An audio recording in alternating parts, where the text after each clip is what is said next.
Fundos imobiliários ou REITs, os fundos imobiliários americanos. Qual deles é melhor? Qual deles rende mais? Qual deles você tem que ter na carteira? É um, é outro ou é os dois? Qual deles você tem que se expor? Em que momento? O vídeo de hoje vai explorar tudo isso. E na boa, hoje o vídeo deu trabalho para fazer. Então se você ficar até o final e gostar, deixa o like para me ajudar. E se você não gostar, escreva-se nos comentários. Anthony, não gostei do vídeo, tem que melhorar. E daí eu vou melhorar na próxima vez, tá bom? Vamos começar entendendo aqui algumas diferenças entre os fundos imobiliários brasileiros com os fundos imobiliários americanos, também chamados de REITs. Primeira coisa que a gente tem que entender é o tamanho do mercado desses investimentos. Aqui no Brasil, pelos dados que a gente tem aqui do início do ano, eles estavam registrando aí basicamente um pico histórico aí de 250 bilhões de reais. Isso é bastante dinheiro, mas nem se compara, nem arranha a superfície em relação ao tamanho que os REITs lá nos Estados Unidos têm. Olha só que monstruosidade. Lá nos Estados Unidos, vou traduzir para vocês, eles têm um mercado de REITs gigantesco, que beira aí praticamente 1,4 trilhões de dólares. Então, se a gente for converter para reais, para comparar com nossos FIIs aqui do Brasil, fica alguma coisa próximo de 6 trilhões de reais versus aqui 250 bi. Então, assim, é muito maior, mas assim, é gigantescamente maior, tá? Essa é a primeira e gritante diferença já de cara pra gente perceber aqui. E isso é normal, tá, pessoal? Até porque o mercado americano, em termos de capitais e investimentos, ele é o maior do mundo. Então, muito maior que o Brasil, também muito maior que outros países muito mais desenvolvidos, tá? Então, isso é totalmente esperado, não tem nenhum demérito aqui pro Brasil, isso é normal. Assim, só por curiosidade para você que não sabe o que é REIT, né? REIT é uma sigla que significa Real Estate Investment Trust, que basicamente isso aqui é imóvel, né? Então é um fundo de investimento de imóveis. É um pouquinho diferente de tradução, mas é mais ou menos a mesma coisa que um FII, né? Que é nosso fundo de investimento imobiliário. Uma outra diferença gritante entre esses dois produtos, esses dois investimentos, é a questão do dividend yield. Aqui no Brasil a gente sabe que o grande foco dos FIIs é trazer esses dividendos aí de forma praticamente mensal. Então é muito normal a gente ver fundos pagando aí alguma coisa próxima de 10% ao ano só de dividend yield. Mas a gente sabe que vai de 8% a 12%, depende de um monte de coisa. Esse é um número normal aqui para o Brasil, né? Que é um mercado que existe muito focado na pessoa física e que ele está inserido no Brasil, que tem a taxa de juros muito alta. Então, remunerações precisam ser mais altas quando a taxa de juros é alta. Lá nos Estados Unidos, os REITs, eles pagam muito menos dividendo, porque lá a taxa de juros é muito menor.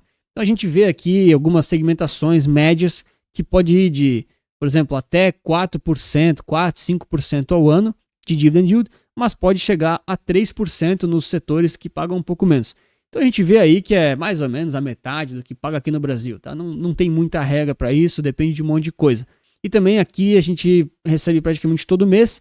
Lá nos Estados Unidos, a sequência aí dos dividendos não é mensal, é diferente. E isso acontece porque lá nos Estados Unidos, os dividendos eles têm uma tributação de 30%, coisa que aqui no Brasil a gente não tem. Os dividendos são isentos do imposto de renda. Beleza, então são bastante coisa diferente.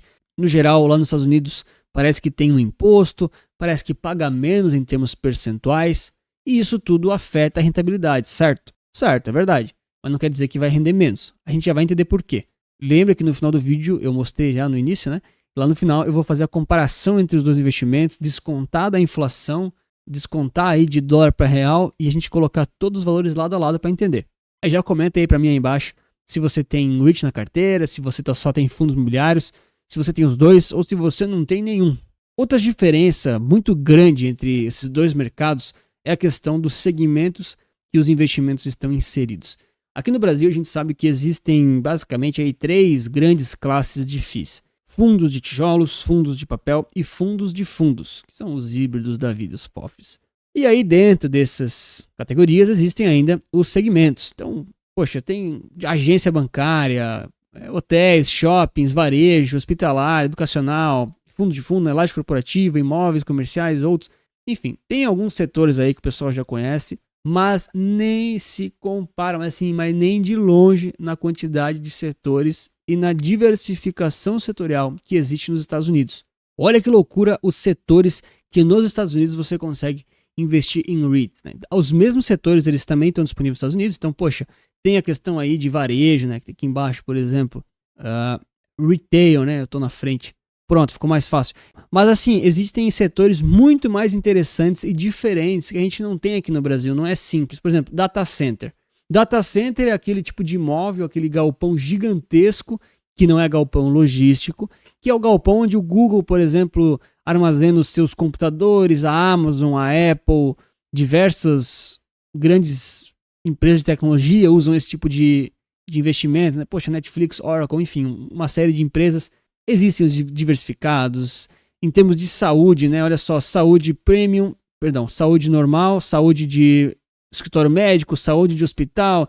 Tem aqui, ó, saúde para quem é idoso. Cara, tem muita segmentação, tá? Muita segmentação. Tem aqui as questões de infraestrutura, de torres de transmissão de sinal, né? Poxa, onde é que você aqui no Brasil acharia normal, né, se ninguém te falasse, que é possível você investir em terrenos onde tem torre da TIM, ou torre da Oi, torre da Claro, enfim, essas torres para você transmitir sinal. Poxa, é um negócio que para nós aqui é inacessível, é quase que inconcebível, para eles é normal. Então a quantidade de setores e a diversificação setorial que tem lá é muito maior do que a do Brasil, tá? Outro ponto muito relevante que é a quantidade de imóveis que cada fundo ou cada REIT tem. Eu trouxe aqui uma atualização recente aqui do XP Malls, muito conhecido aqui no Brasil, um dos maiores fundos de tijolos, praticamente o maior aqui, isso oscila um pouquinho, XPML11, e ele tinha, né, recentemente 22 imóveis, são 22 shoppings em carteira. São 22 imóveis, não é pouco, mas, por exemplo, quando a gente compara com um REIT que também é muito grande nos Estados Unidos, que é o PLD, Prologis, cara, isso aqui é tão grande, é tanto imóvel, olha só, são mais aqui de 12 países e eles ainda tiveram que classificar vários países da Europa como outros, então aqui é mais de 20, 30 países diferentes. Só nos Estados Unidos ele tem 3.600 imóveis e aí vai, cara, 400, quase 500 aqui nos outros, Europa, China, mais 178, Japão, e assim vai. No Brasil, somente esse REIT, PLD, somente essa empresa de gestão imobiliária, no Brasil tem 45 imóveis, ou seja, é muito maior em termos de mercado, é muito maior em termos de imóveis, é muito maior em termos de valor de mercado também. E é importante comentar essa segmentação porque quando a gente tem no Brasil muita notícia de FIIs, o tal FII vai perder 10% do valor patrimonial porque o imóvel quebrou, porque a operação deu errado, porque levou um calotão num CRI, isso a gente vê direto. O que acontece é que você não estava tão bem assim diversificado. Pensa, por exemplo, se um desses imóveis aqui do PLD simplesmente quebra, ou eles têm um problema de vacância que não recebe mais aluguel, você vai ter um impacto muito pequeno na cota. Não vai te afetar tanto assim, porque ele está muito diversificado. Lógico que é uma operação bem mais complexa gerir muitos imóveis, né? Mas a questão é que você vai estar mais diversificado. E diferente aqui do Brasil, os REITs nos Estados Unidos, eles trabalham mais como empresa. Então eles conseguem se alavancar de forma um pouco mais fácil, é um pouco diferente aqui do Brasil. Mas isso deixa para outro vídeo. Se você quer realmente que eu fale mais disso, comenta para mim que eu faço um vídeo só explicando a questão do REIT ser uma empresa nos Estados Unidos. E como é que ele funciona em relação à dívida, em relação à análise específica de cada um deles. Aproveita para deixar o like e se inscrever, hein, para mais análises como essa. Olha, olhando só o IFIX agora, para a gente começar a tratar as coisas em termos de índices, que é a coisa mais importante que eu entendo, a gente vê que o IFIX ele tem uma boa diversificação entre diversos setores, né? Aqui eu estou olhando a carteira do IFIX, tá? Então tem todo isso aqui de papel, é bastante coisa. Tem aqui industriais e logísticos, tem shoppings, tem também imóveis comerciais e assim por diante. Beleza, é uma boa segmentação, mas quando a gente compara, por exemplo, com um índice muito relevante de REITs, que é o VNQ, olha só a diversificação dele, como ela é diferente e, na minha opinião, melhor para o seu bolso como investidor. Então aqui a gente vê aqueles setores que eu já comentei antes. Isso aqui é um índice dos mais famosos de REITs, tem vários, tá? Esse aqui é o VNQ, é o mais famoso que tem. E a gente consegue analisar já de cara, olha só, 8% é data center, 11% é cuidado com saúde, mais 11% indústria, depois residências multifamiliares, lá eles têm uma segmentação até disso, né? Quais residências é só para uma família, para mais famílias, para uma pessoa só, assim por diante. E aí vai por diversos setores. Tem aqui varejo também, tem Telecom Tower, aquelas torres de transmissão que eu comentei, eles também tem lá. Então é uma segmentação bem diferente e ultra diversificado. No final das contas, o VNQ reúne 154 ações diferentes, né? Lá os REITs são ações, tá? Mas são 154 empresas diferentes, praticamente. Beleza, a gente já entendeu que as duas classes de ativos elas têm diferenças, mas elas têm coisas em comum também. Ambas se relacionam com o mercado imobiliário, ambas pagam algum tipo de dividendo, remuneração, e ambas, aqui vai uma informação nova, elas também se relacionam muito com a taxa de juros. Quando as taxas de juros elas tendem a subir, estão caras, o dinheiro sai do mercado imobiliário. Isso é praticamente uma lei aí de quase todos os países, principalmente desses mercados mais líquidos, que são negociados em bolsas. O pessoal prefere deixar em renda fixa do que deixar em imóveis. O ponto todo é que são dois ativos que são muito bons, cada um com uma finalidade, cada um com um momento certo para sua carteira. Então a gente tem que focar em situações bem relacionadas com as taxas de juros. Quando elas estão estáveis ou prestes a cair, é ideal você fazer exposição nesses tipos de ativo. Mas existem exceções. E é por isso que eu ofereço aqui os meus serviços de carteira recomendada, em que eu entendo essa conjuntura de todas essas situações e coloco os REITs ou os fundos imobiliários nas carteiras aí para diversos tipos de perfil para realmente rentabilizar no seu bolso. Os meus serviços eles são totalmente livres de conflito de interesse. A minha única preocupação é colocar dinheiro com diversificação e segurança no seu bolso para a gente conseguir uma boa rentabilidade com uma baixa volatilidade, ou seja, retornos mais constantes, sem muito susto, com bastante segurança, para a gente entender que você pode investir bem e não precisa pagar taxas e pagar coisas adicionais para bancos, assessores e assim por diante. Tem muito investimento bom que não é dito por aí e não é que ele é uma oportunidade. Ele simplesmente não é bem divulgado, porque ele não dá retorno para a indústria do marketing financeiro convencional. Então, se você quer conhecer um pouco mais disso, tem um QR Code aqui na tela, tem um link na bio, me chama que eu vou te apresentar muito mais sem compromisso nenhum. Bom, vamos para análise prática para entender os retornos de cada um desses investimentos e ver quais deles realmente valeram mais a pena. Presta atenção que essa parte vai estar com vários detalhezinhos, mas vale muito a pena. Eu coloquei aqui então 3 linhas principais para a gente começar a analisar, que é a questão do IFIX, aqui em cima mais rosinha, tem o VNQ, esse verde clarinho, e também tem o SPY em amarelo. O SPY são as empresas do SP500. Eu só coloquei como referência para a gente entender que em 10 anos não, né? Desde 2017 na realidade. Deixa eu até aumentar aqui. Desde 2017, um pouquinho antes.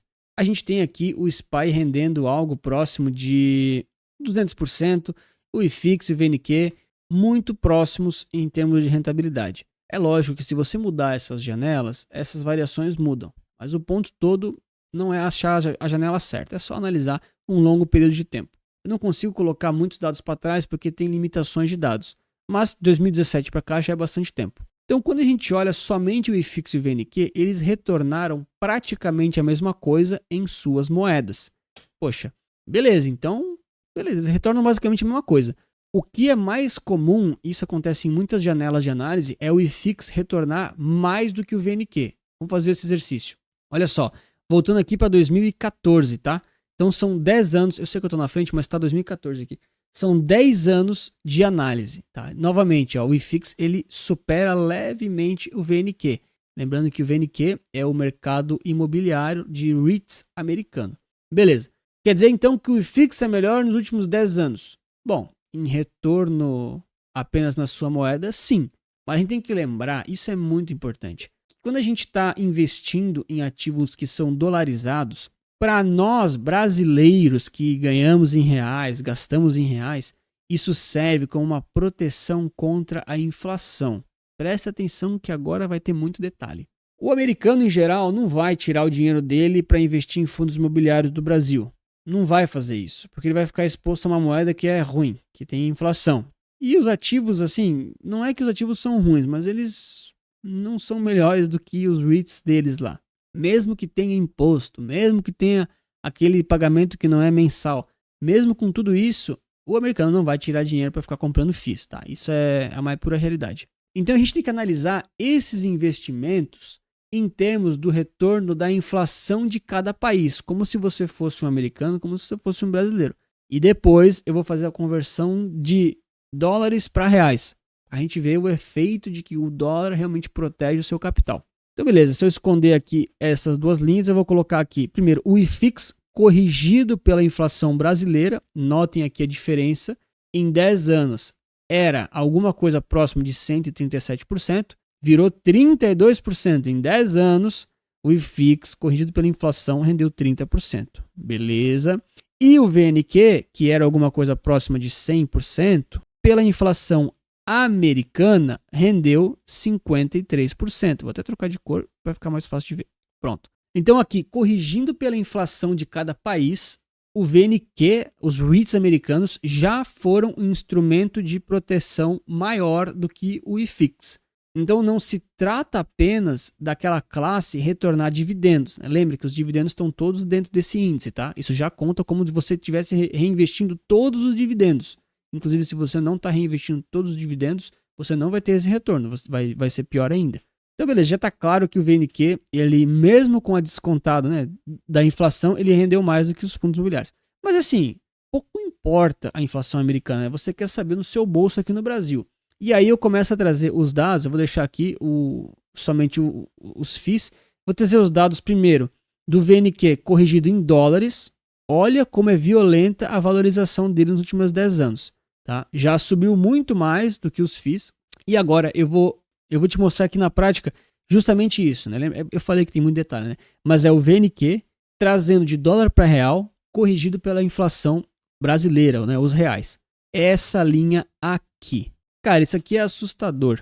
Olha só, em 10 anos o IFIX corrigido pela inflação brasileira retornou 32%. Ok. Em 10 anos o VNQ, os REITs americanos, corrigidos pela inflação americana, renderam 51%. Beleza, então qualquer análise, essa é básica, de acordo cada um com o seu bolso, se você morasse nos Estados Unidos ou se você morasse no Brasil, quem investiu em REITs, né, imóveis nos Estados Unidos, teve um retorno aí de 50% em 10 anos. Quem investiu em imóveis no Brasil teve um retorno de 30%, um ganho real acima da inflação. Mas, se você é brasileiro, investiu lá fora e trouxe o dinheiro de volta para cá, e aí corrigiu pela inflação, você ganhou 186% de retorno. Ou seja, muito mais do que os FIIs, e muito mais do que o VNQ aos olhos de um americano. E isso acontece por causa do dólar. O dólar que é tão importante assim. Então, a lição desse vídeo, né? Uma delas, tem várias ainda. Primeira coisa, REITs, VNQ, fundos imobiliários americanos foram ativos melhores para o bolso calculado do que os FIIs brasileiros. É claro que eu não estou comparando com as ações, não estou comparando com taxa de juros, não estou comparando com um monte de outras coisas. Estou comparando um com o outro. Nem é muito bom fazer isso, mas estou comparando. Agora, se a gente coloca dinheiro no VNQ, lá nos REITs, e traz isso para real e corrige a inflação do real, cara, é um investimento que foi muito bom. Não quer dizer que vai acontecer de novo, mas que ele foi muito bom, foi. E grande parte também por causa da valorização do dólar. Por isso que o dólar te protege tanto contra essa inflação do Brasil.